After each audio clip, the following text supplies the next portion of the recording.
Life gives us moments when we have the opportunity to make a choice. And what we choose has the potential to change our lives forever.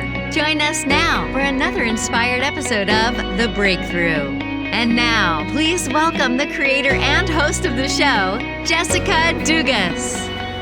Welcome, everyone, to another episode of The Breakthrough Show, your weekly dose of inspiration, changing how you look at and live your life. Our guest stories are full of motivation and transformation and will inspire you to grow. I'm your host, Jessica Dugas, and I am super excited because I have a co-host today.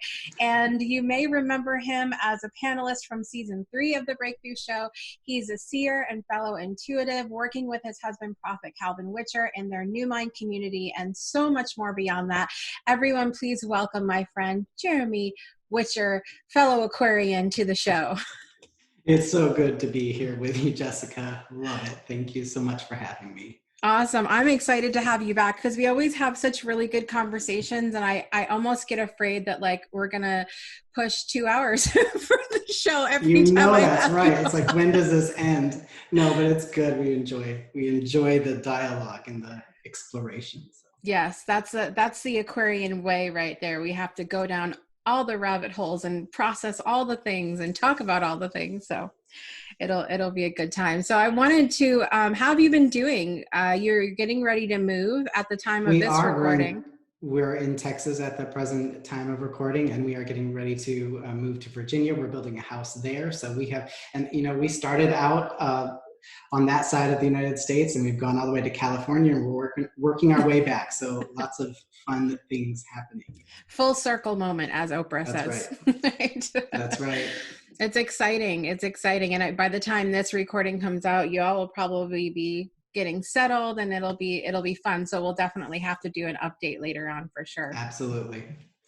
So I wanted to talk for a few minutes for our hot topic today about perfectionism, because I know that this is something that we both have. I mean, you would think as Aquarians that we would be a little bit more go with the flow, but I think we get so caught up here that that's not the way that it goes. I almost wanted to invite our friend Heather Clark from the show on today to talk about this as well, because she is all up in her Virgo perfectionism. So I should have invited her to chat about this as well. But how does perfectionism show up in your life, and give us some thoughts about some things that you've been through with that? Well, I think that first of all, not to give perfectionist people all a bad rap. The positives about it is that it's this structure, it's this framework that everything can fit into. And so we're always looking for the way to hold things. We're the water bearer signs of Aquarius. So we hold that water that's always moving and flowing. And without that structure that a perfectionist or someone of our nature has, there's a lot of elements that would find a working place and a working order. So the positive things about being a perfectionist is that you're always looking for something, a way to improve it. You're always saying that there's more. And you're not willing to settle for something that's less. So I think that at the start, you don't want to throw the baby out with the bathwater. The question really becomes, how do you work with the ever-expanding idea of there's always something more? How do you, and this is where we get in trouble, right? We stop the action part because it's not perfect. And the truth of the matter is, we know that there is no such thing as finally getting it, because once you get it, then there's something more, right? It's like that song that used to talk about climbing up the top of the mountain to see what you can see, and then when you get up there, you see another mountain. So it just keeps going.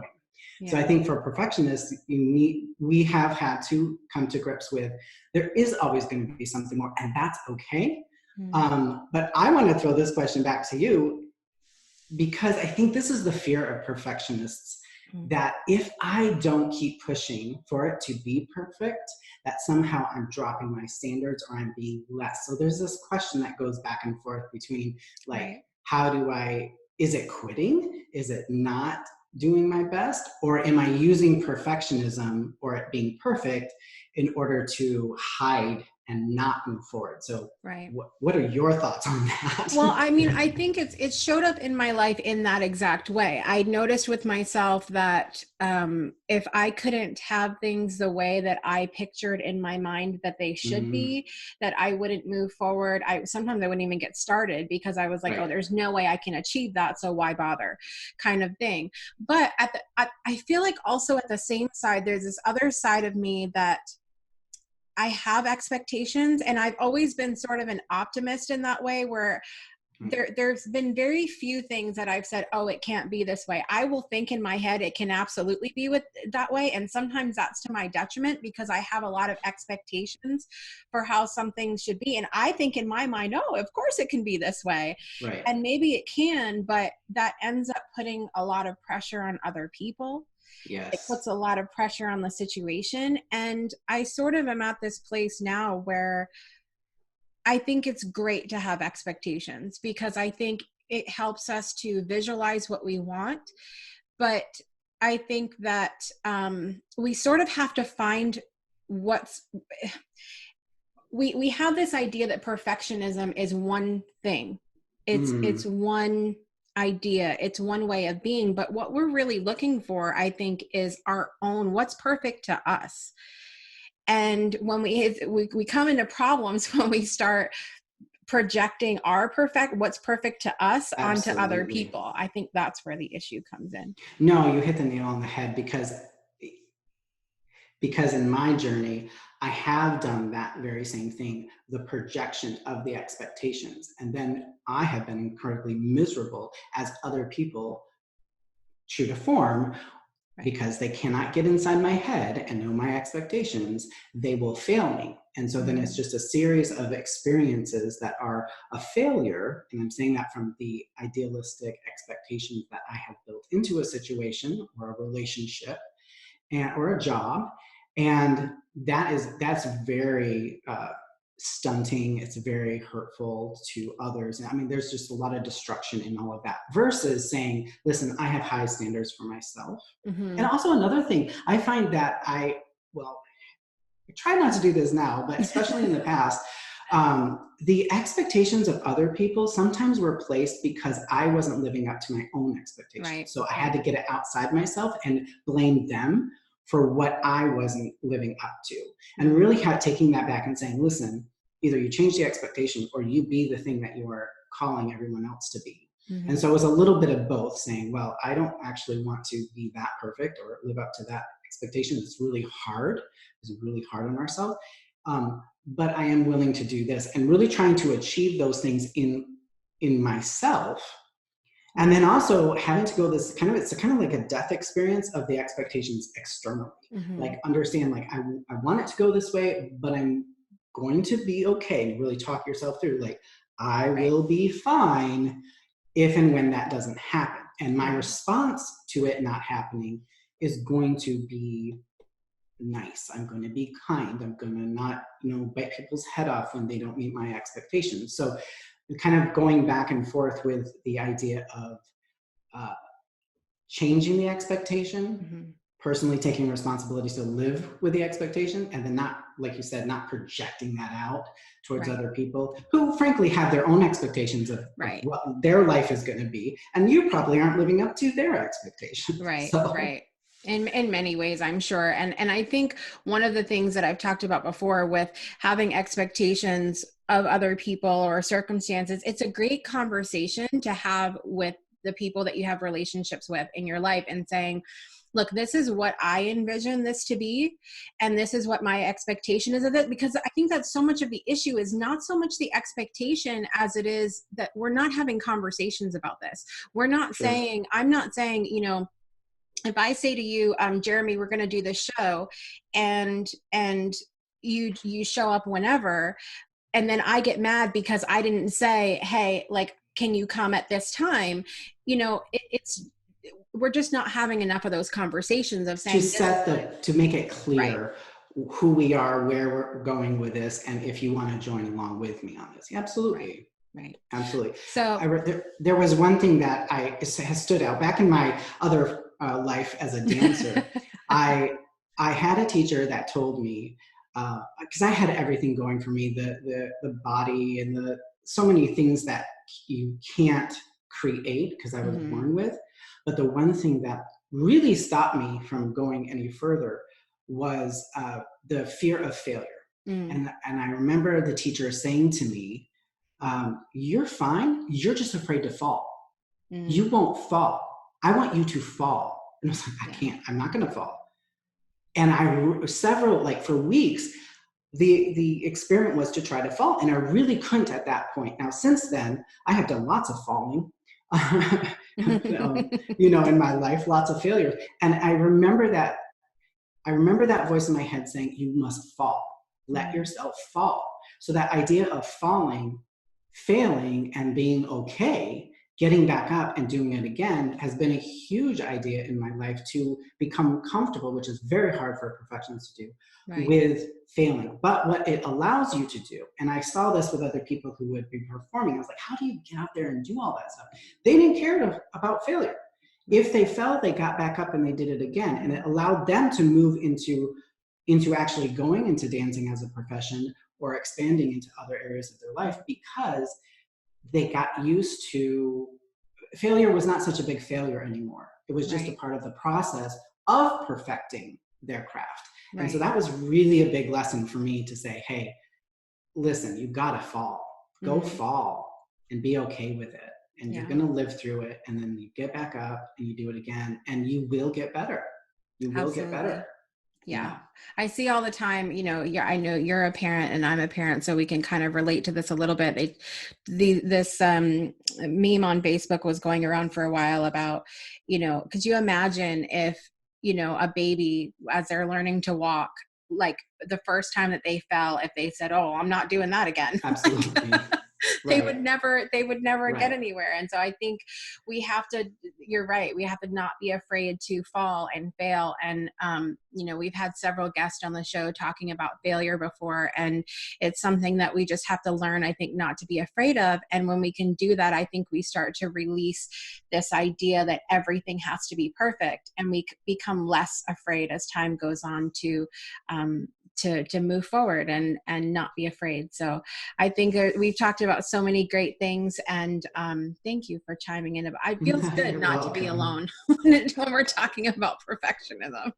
Absolutely. And we're gonna be okay. I think we all have these different roles that we play. Yeah. And it's okay to be the ones calling people to a higher level of excellence. And that's a perfectionist job. So if you can loosen up on the whole totality of the people in your world and just say, yeah, I'm the one who's always calling, and there's someone else calling you to relax and go with the flow, and we all have our different strengths, and be okay with that, we'll be a lot happier. So will the people around us. For sure. Well, let us know what you think about perfectionism. How does it show up in your life?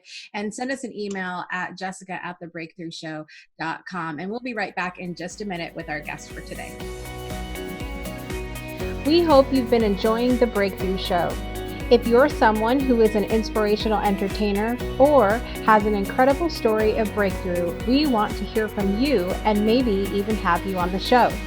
Be sure to visit the links in our show notes to send us an email or connect with us on social media. We hope to see you on a future episode of the show.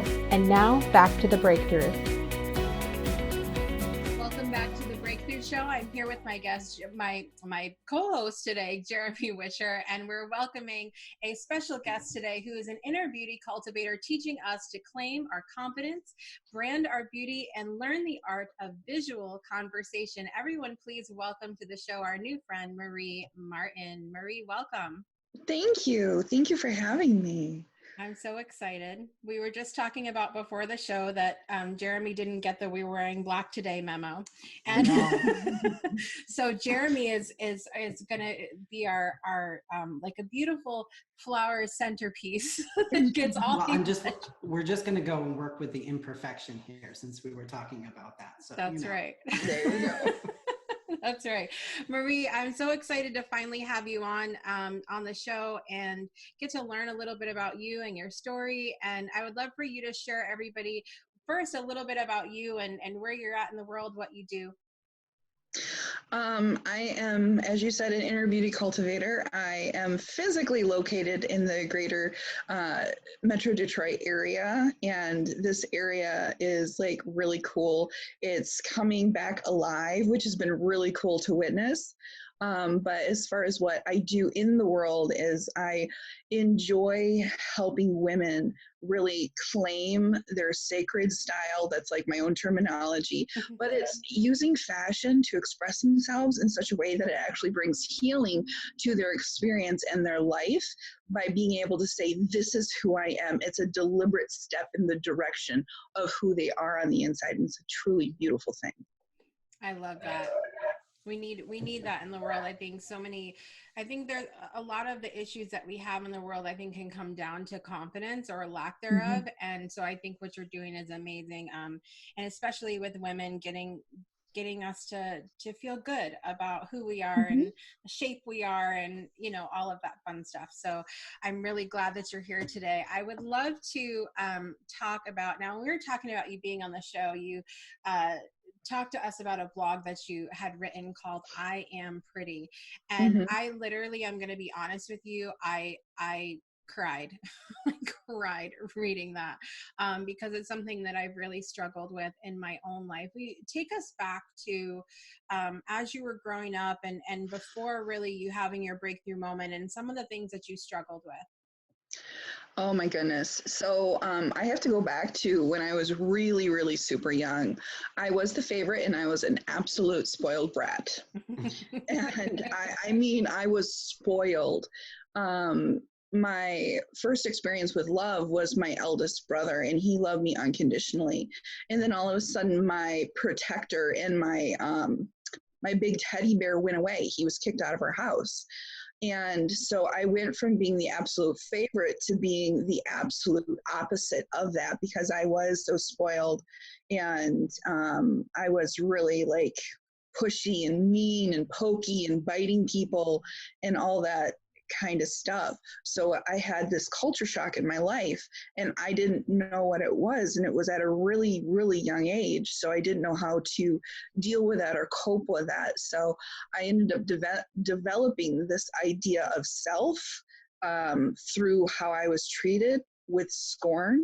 And I felt like I was disgusting and I had to protect people from me because I was bad.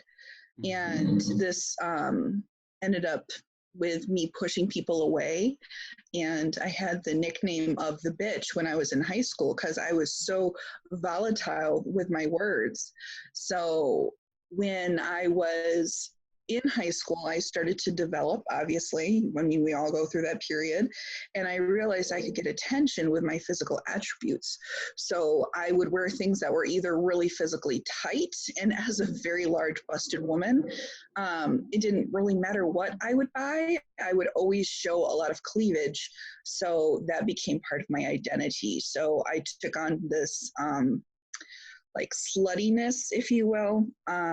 And I wore really baggy things on the bottom, really tight things on the top, and all of my makeup and stuff was dark. I didn't actually intend to be reminiscent of that blog today. I am. But this moment where I mention in the blog that my mother took this picture of me, she was just putting me in a regular dress, something that wasn't dark, it wasn't slutty, it was just like a regular dress where I looked respectable. I looked just like a girl, you know what I mean? So it went against the ways that I was getting positive attention. So it went against part of my self-identity that had developed at that point in time.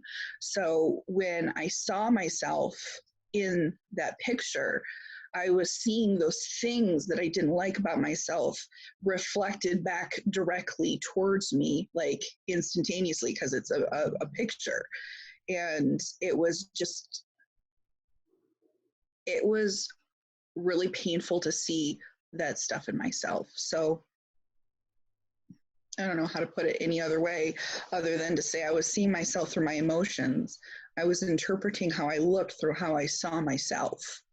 And that's a pretty painful thing to do when you don't like yourself, when you only look at yourself and you see negative things. Like, I didn't like the fact that all I did was show off my lady endowments. I didn't think that I was degrading myself, because I did actually want to have self-respect. I did want to have self-integrity, but how I viewed myself was preventing me from having those things, because I didn't deserve those things, because obviously I was disgusting. I was the person that people needed to be protected from, when I was actually holding myself in that really hurtful space because of how I viewed myself. So what do you look back at that now, and about how you were now, and do you still feel like, was it just in the moment that you felt like you were disgusting, or do you look back at that now and say, no, I wasn't, it was just kind of what I was going through, it was what I needed to be at the time? Like, how do you view it now? I view it as a learning experience. I feel I am a completely different person because I did things that I would never do today. Excuse me. When I was her, I did things that I would never do today. So looking back at her, I have a lot of remorse and pity and love for this person, because she was quite literally my fight or flight version of myself. And she was my survivor. So I greatly respect her now, even though I see myself as more of my true self, because I've had time to heal, I've had time to develop. So I look at her with love, and I know that that was who I was, because that's how life dictated I had to be as a person that is a survivor. Does that make sense? Yeah. I love how you're talking about yourself in the third person, or the different versions of yourself.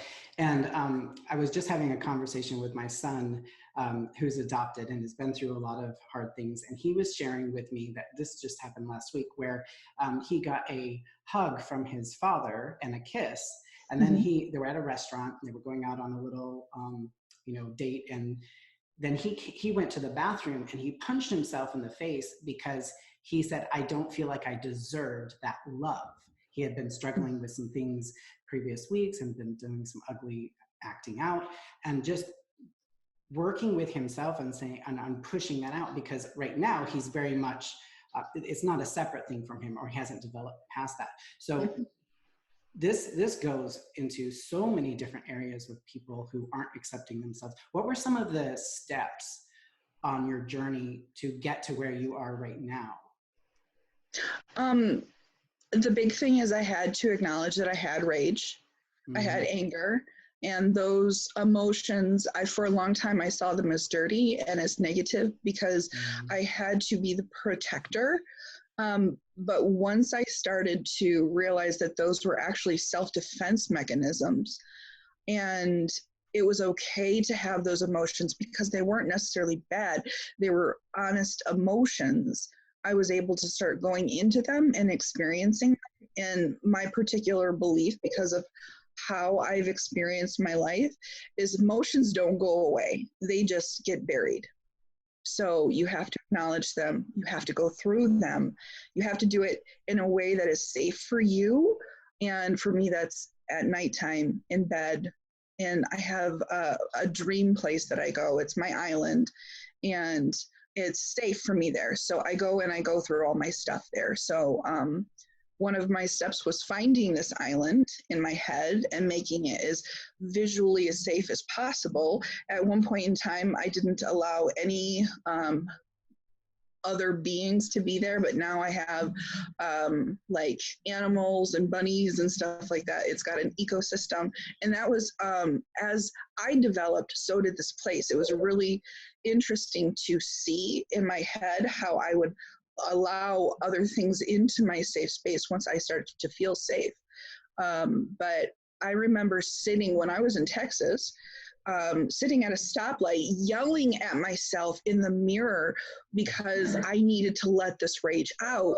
And everybody kept telling me, oh, just get over it, be gentle with yourself. But I had this violent emotion burning inside of me, and I had to let it out. So when people tell me, oh, honey, it's okay, just be gentle with yourself, I'm like, no, I am fire. It needs to burn. And that passion and that flame came out in a way that was, it was right for me. Somebody looking at me probably would have thought I was crazy as I was driving down the road at the stop sign, just yelling as loud as I could. But I felt safe in my car because there was nobody that could physically interact with me, and I would be driving past the space and be gone soon. So it would have been like a thing if somebody saw me for just a second, and then it wouldn't have touched their lives. So I felt. What would you say to someone who because I'm a parent of a child who's going through a lot of these things, different ideas from a different past, but a lot of trauma in his childhood before he was adopted. And what would you say to someone who sees that? Because you want to come in and say, it's okay, it's fine, it will be good. But for that person, it's really not. It's not at that time. So the person who is seeing this, what would be the most helpful thing you could say to that person? Go there. Don't bury it, because the longer you bury it, the more it's going to come back, and you're not going to know why it's coming back. It's going to be a ghost of something you experienced, and you're not going to understand where the anger comes from. So just go there, cry. Don't be afraid of it, and don't bring shame into it. Shame is what perpetuates it in the cycle. Just go there. If you have somebody you feel safe with, ask them to be with you and talk about it. And so the people that are watching, like if you're a parent of someone that's going through that, or a friend of someone that's going through that, like what can we do? What in that position, if you had people that were by your side, like what would you have wanted them to do to help you, if anything? So providing it's a person that actually has this other individual's best in mind for them. And there's that's like the big thing. Sometimes in my situation, it felt like the best wasn't wanted for me all the time, but providing it as a truly loving person, I would say just let them go there. Emotions aren't positive or negative. They are simply what we feel. And the honest integrity associated with that emotion as it's being felt needs to be honored, because that's an expression of what the person who's going through this has been through. This is the expression of that circumstance as they feel it. And that's real, that's valid, and it needs to be validated. It's beautiful. I love that. Because I think a lot of times there are many of us who, I consider to myself to be kind of a fixer at times. I just want to make people better and make things better. And so, especially when my kids are going through, and it's so funny that you brought that up, Jeremy, because I was dealing with something very similar with my son yesterday, which is still very real in my mind right now. But as we're talking about this, but I immediately want to jump in and just be like, it's okay. Like, calm down. You're all right. But I think a lot of times in an effort to make peace, in an effort to make things better, that we kind of shove it down. And I don't think we mean to do that always. It's just kind of like if we're a naturally peaceful person and we just don't like that, kind of thing, that we push it down kind of unknowingly. And I also love what you were talking about, sort of the dual-sided way that you've dealt with all of this, which is number one, going to that peaceful place in your mind. And I love guided visualization in that way, and creating this little safe space inside your mind, and then you yelling and freaking out the car. I love that, because so many people think like, this place of personal development and spiritual awakening and arrival is the visualization part of it, that this other yelling and screaming and letting it out and letting it burn, like you said, is a part of it. And so I love that we're seeing like both sides of this, because that's the reality, right? Absolutely. I love shadow work. That's what I call what you're talking about is shadow work. Those negative emotions are not something that are evil or bad or going to hurt you. Those are beautiful things that are your teachers. They are your reflections. Um, Growth happens in the darkness, ascension happens in the light. So you grow in this turmoil, in this chaos, and you don't necessarily even realize that you're going through this like succinct set of events that bring you to a conclusion. But once you're on the other side, you have that aha moment and realize that you have this beautiful new experience that you've learned from. It may have been painful as hell, but you've got this nugget of gold of knowledge associated with it. So yeah. I love it. Beautiful. Tell us how all of this experience that you went through ties into what you do today, as far as how you work with clients and how you're sort of living your own life too. But how does all of that tie into like the fashion and figuring out who you are and all of that? Oh, so I'm a geek. I got into clothing because I love costumes. I love, I LARPed for a long time, live action role playing. I did it as a way to pretend to be somebody else that was better than me. But then I realized that I really just love clothing because it is a way of expressing the different facets of yourself because people are multifaceted. And so I started playing with fashion. And then it hit me that I was trying to develop something that I consider to be not so pretty into something more beautiful. And then I had a moment in Texas where I realized that I was actually daring to do something very difficult. And on my website, I have something called Dare to Be Beautiful. And it's where you're literally taking yourself out of your comfort zone and declaring something for yourself. And for me, that was, I am daring to be beautiful. I am daring to say, I am a plus size woman and I see myself as beautiful, as attractive, as worthy. And it was really difficult to do. So fashion helped give me that. And so I want to give that to other women and hold their hand and say, it's okay. What are you experiencing? What are you interested in? What are the different things that you've never let yourself try? My mom was a tomboy. I didn't actually learn how to use deodorant correctly until I think I was 17 or 18. I had to learn how to shave my legs from my best friend's mom. So like learning these different things, like how to do my hair, how to put on makeup. Thank you, YouTube. What you say? So, yeah. I love you're talking about costume because that's the first thing when I was going through, your material on your website. I was like, I just love it because I come from a theater background, and as much as an actor and actress are working to get into the character without the externals, the props or the sets or the costumes, there is something very special about stepping in to a finished costume when it comes to dress rehearsal and things like that. And more than once I've experienced, I've heard other people say, okay, now I feel like I am that thing that I've been working so hard to become. So in the world of spirituality and self-development, oftentimes the externals, we're trying to shed the external and say, it's not that important. What's really important is what's inside. So speak to us about like using those different, because ultimately our spirit is, this is a costume. The way I got born into this thing, this is a costume. But we're kind of fighting with this saying, no, get rid of everything, get rid of everything. And yet this is a material world in which we do have chances to experiment. So what do you say to people who are really struggling? They're trying to get to their true self, and then they're also, we're here in all these costumes. Oh, learn to experience. Hear the sounds around you. Hear the words that you're giving to yourself. Feel. And from that, develop what you like. Because this world around us are, what's the word? External environmental triggers. So that costume that you're talking about putting on, it can bring out that part of yourself.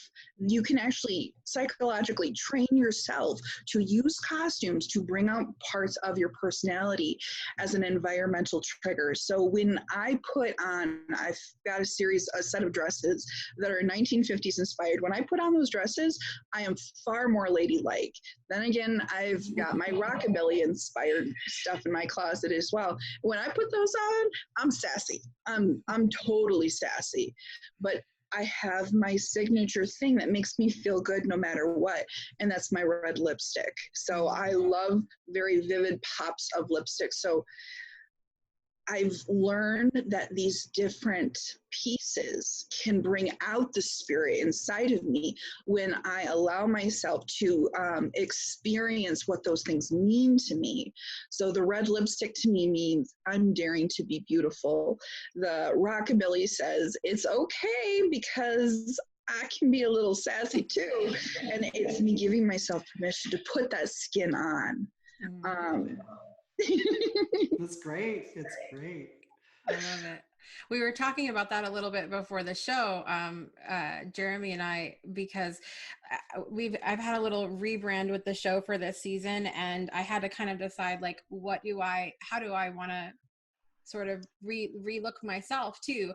And I said, well, I know that I want to kind of keep things the same, so that when people watch, they know, like, okay, this is the same show, so I want to wear black and I want to have my same background, but I'm going to switch up my earrings every time because I love earrings. I have so many. I have like 2 things hanging. Don't tell my husband about that. I have 2 things hanging in my closet with all different kinds of earrings. And so I was like, I think every time I'm going to switch up my earrings, and that'll be like the thing that I hope that people will eventually look for, like, which ones is she wearing today, kind of deal. But I wanted to, you're talking about fear of people just not being able to embrace themselves for how they are. And I think some of it for me, and I don't know, if you've had experience with this part, it's like I had been afraid to, I've had a very long journey with weight issues, and went complete extremes from being bulimic and very, very, very thin to being plus size, and up and down, kind of just my whole life with this stuff. And I think part of me has always had trouble feeling good about where I am in the moment, because I'm afraid that it means that I'm stuck there. Like, I'm afraid of saying I'm beautiful right now, even though I'm not the size that I want to be, but I'm afraid to say I'm beautiful right now because I'm afraid that means that I won't be able to be the size that does that make sense? Like, do other people feel that? Would make me feel normal for a minute. That's actually very common, because we're bombarded all the time with images of what Hollywood's idea of perfection is. So in order to have the idea that you've been conditioned to see as beautiful in your head, you have to, let me rephrase that, in order to reach the idea of beautiful that you may have, you have to meet certain criterias that you've been conditioned to. So for you, I would suggest decide what you believe is beautiful and sort through some of that mumbo jumbo that may be lurking that you've been programmed with that's not necessarily true for you, and look and see what feels good for you to be beautiful. There may be some women that want to be a size 10, there may be some that want to be a size 16, and that's their version of beauty, and that's okay. I mean, if you look through history, there's been different idealisms of beauty that have been sought after, and it used to change far slower than it does nowadays. We're in the world of fast fashion now, but I guarantee if you look back through history, you'll find a time period where your beauty was considered the classical style. So you just have to decide what is your version of beautiful, and then work towards that. That way you're not having so many different things that you're trying to develop in yourself and having that chaos and confusion. But loving the woman that you are right now, will help you achieve that, because it will help you give yourself permission in order to go there. Mm. So it's okay to love yourself at 200 pounds, and it's okay to love yourself at 100 pounds. Like, it's okay to love yourself both times, and to think you're beautiful at both places. I think that's a great thing to share for everybody. Marie, what is next for you? What are you working on right now? And how do you see your plan to make everybody feel like they're beautiful, like just explode? I want that so bad for everybody to feel like they're good and they're beautiful where they're at right in this moment. So what's next for you? What's the plan? I have a set of criterias that I try to live my life by, and I'm going to write them into a book. And that way, as many people whom are interested can have this book and live by these criterias. I don't know really what to call them. They're ways of living, they're ideals, they're visions for yourselves. But one of them is IPEC, to live or to suspend judgment. And my husband gave that to me because I was talking about, I want to be able to be neutral, to look at something without judgment. He's like, IPEC. And I'm like, what? So I go on Google and I found what it meant. It means to suspend judgment. And I do my best to live with that. And I wish there's 9 other principles, ideals, visions for yourself. And I want to talk about my relationship with these beautiful concepts and how they've helped change my life. So hopefully I'll be able to do that within the next year. That's on my roster. But that's where I'm going. Awesome. I'm so just, I constantly say this. I'm so honored to be in the presence of all the people that come on this show that are just doing what I think are such beautiful things to make us each as individuals a better place, and then as we come together a better place. And I think that so much of what you've talked about today really brings it home to that it does need to start within ourselves. And I think if we can see the beauty within ourselves, that we can then see it in the rest of the world and other people too. So I just thank you so much for sharing a little bit about your story today and a little bit about what you do. And thank you so much for being here. Well, thank you for having me. Awesome. So if you guys want to know more about what Marie does, you can check out her website, candidandclassy.com, which I love that name, by the way, Candid and Classy. Thank you. I love that. So make sure you check that out. You can also visit her on Facebook. We've got all of her links in the show notes, and we'll be back in just a minute for more of The Breakthrough Show. Did you know that The Breakthrough Show Facebook page is home to more than just The Breakthrough Show? We've got monthly shows we like to call Breakthrough Extras, with more inspiring content to facilitate your next big breakthrough. Join Crystal Cockerham for one of those extras every third Thursday of the month for Ask Crystal. During this live show, you'll be able to call into the provided number or use the comment section of the video to ask Crystal to chime in and provide guidance on topics like transformation, the divine feminine, the sacred masculine, personal development, spiritual development, and so much more. Find out more information at thebreakthroughshow.com or tune in live this coming Thursday at 10 a.m. Central, 11 a.m. Eastern at facebook.com/thebreakthroughshow, or find the link in the show notes. And now back to The Breakthrough Show. Welcome back to The Breakthrough Show. Wasn't Marie so much fun, Jeremy? What a treat. What a treat. And I just love how she has come to the place of using the external. And she was talking about projecting what is inside versus with our clothing and all of that. It's just coming from theater, I love that. And so it was a real treat. And seriously taking the journey that the soul goes through, and how the external does affect us and using it in a positive way. What a beautiful story. I was thinking about when I asked her, so you can love yourself at 200 pounds and you can also love yourself at, just because you say you love yourself now doesn't mean that you can't love yourself and think you're beautiful at another size or with another outfit on. And I was thinking about that in perspective of just our journey, our growth journey. Like, can you imagine saying like, well, I'm not going to love myself today because tomorrow it'll be a better experience. Like, we wouldn't do that. So it has to be the same where our look is concerned. I was just thinking about that for a minute. Well, and doesn't that go back to the perfectionism that we talked about, beautifully plays in at the very beginning, where the idea of perfectionism is that there is a standard that we reach and it's done, but that's not true. So we're always afraid as a perfectionist to kind of say it's perfect.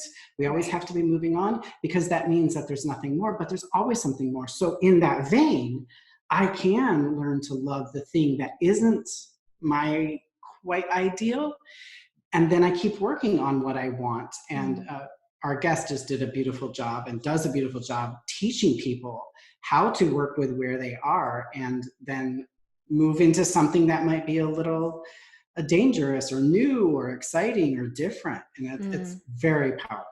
Yes, I loved that we sort of, it had nothing to do with it and everything to do with it, that we were talking about this sort of yin and yang or black and white of our personalities and of our behaviors and of our look too, that we don't have to just be this one thing, that there are different facets to us. And when she was talking about how, it was just this very serene moment where she was talking about this beautiful place that she creates in her mind and, the life that lives there and she feels safe there. And then talking about the rage in the car and how it's both such big parts of our healing to have and our growth and our transformation to have these different sides and it's okay to embrace all of those sides because it's very human for us to have different sides of us, right?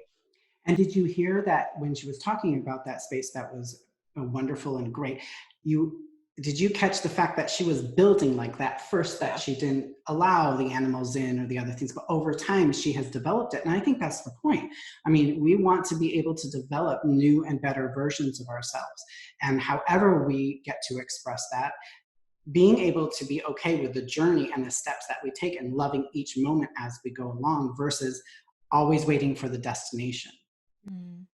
Yeah, I love that transformation. And we do, like, every day, the more I'm sitting here with this, the more I'm thinking how ridiculous it is let me rephrase that, because I really want this to be about what my journey has been, because where everybody else has been, that's their own thing. But for my journey, like, how ridiculous it was in the moment for me to ever not think I was beautiful in that moment. Well, have you ever looked back at a picture and said, why? Because I have looked back at a picture and remember all the struggles I had during that time, and then see the picture and go, that wasn't that bad. In fact, that was kind of good. Like, you looked good. Why were you so insecure or afraid or whatever it was? So yeah, especially from a broader picture, looking back at some of those moments, it gets ridiculous. In the moment, it's very real. Not to take away from that. Exactly. But if I can remember that in 20, 30 years, I'll be looking back at this moment and wanting to have more compassion and grace and understanding for me in this time, then hopefully I can do that now and not have to wait to look back on that to have that perspective. So yeah, it's so powerful. So powerful, these ideas. You think, we're going to come in, and I'm sure many of you that are watching, came into the show and go, like, we're talking about beauty. We're talking about looks. That's going to be shallow. It's going to be superficial, but there's so much, when she talks about how your outward beauty really reflects what's going on the inside, that there's, and vice versa, like what you're feeling can reflect on the outside as well. And so it's just, this has been, even though I knew what we are going to be talking about, it's been an even deeper conversation than what I expected it to be, because we are kind of sort of I think in that mentality sometimes that if we're talking about beauty, that's shallow, that's superficial, or whatever we think it is. And there's really so much more. Like what I've really taken away from this whole thing is how there's so many more layers. Like you're talking behind the scenes of the show about the onion and all of the different layers of things. There's so much more to beauty than just what you're seeing. And even taking it that step further, there's so much more to beauty than just, some people say, well, outward beauty doesn't matter, it's inward. It's really like a meshing of all the different layers of us and all the different things. And that's, I think, where the true beauty is that all of it, coming together. And that's what I love about the work that she's doing, which is, I think, is very unique in this space. Not only is she doing the outward, but also the inward. And then she's not negating either one. She's bringing them together and saying, how do you want to choose it? And teaching people, women specifically, how to do that. But I was sitting off screen here, or behind the scenes, I was saying, so what about the men? Because I think this is so powerful for everybody. We could. Right.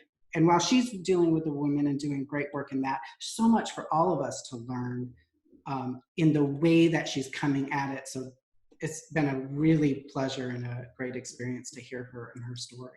Absolutely. And I'm glad you brought that up too, because while Marie does work with women specifically in her business, she was saying off camera that that this is concepts for everybody, that this is, everybody can look at this, whether you're man, woman, whatever you are, that these are good points and concepts for everybody to work on in their lives. So I'm glad that you brought that up as well. Thank you, Jessica. This is amazing. We want to talk so much more, don't we? I know. We're being time aware. We're trying to be kind to our audience. Listen, we appreciate that you have hung out with us, that you come every single week and hang out with us for an hour. And it's not always easy. And that really, as I'm thinking about our conversation today and perfectionism and beauty and appearance, and it can be really hard, I think, at times to sort of quiet all of the other voices that say, this is how things need to be. This is how it should be done. This is what you need to look like. This is what you need to feel like, and say, okay, what is it that I feel? What is it that I need? What is my experience? And that experience part of being so much of our conversation today. I just think it's so important for us to have those, to learn those boundaries and kind of know when. It doesn't mean you have to shut people out, but make what we feel and what we experience a priority, right? And I think about and to trust yourself to bring that out. And I think that's right. What was being said today, is that it does take a little bit of a leap of faith and a scary moment to try to push that out or bring that out. And it's a practice. Right. So absolutely. Yes. Well, it's been an amazing show today. I want to give a big thank you to our guest, Marie Martin. You can, again, find her at candidandclassy.com, and her links to all of her stuff will be in the show notes as well. I want to give a big thank you to my guest co-host today, Jeremy Witcher. Thank you so much for being with me, my friend. Oh, thank you, Jessica. Always a pleasure. Always a pleasure. Awesome. And I'm your host, Jessica Dugas, and we'll see you next week on another episode of The Breakthrough Show. Have a good day, everybody.